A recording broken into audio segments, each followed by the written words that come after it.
Hi guys! Pinaliguan ko na nga pala ang aking swetso na si Wednesday. Ayan, tinutuyo ko na siya dyan. Binibigyan ko siya ng treats para magpatuyo siya. Kinapitan ko na nga pala siya bago ko pa siya paliguan. Kinapitan ko siya ng mga post. Nag-face trim na rin ako para hindi siya agad bumabaho.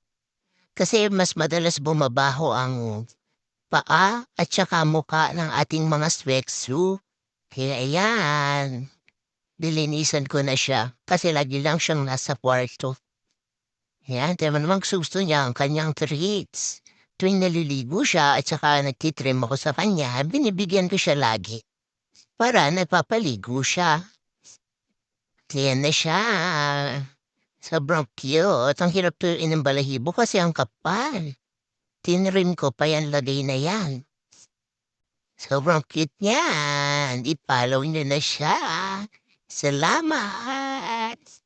That's funny, man.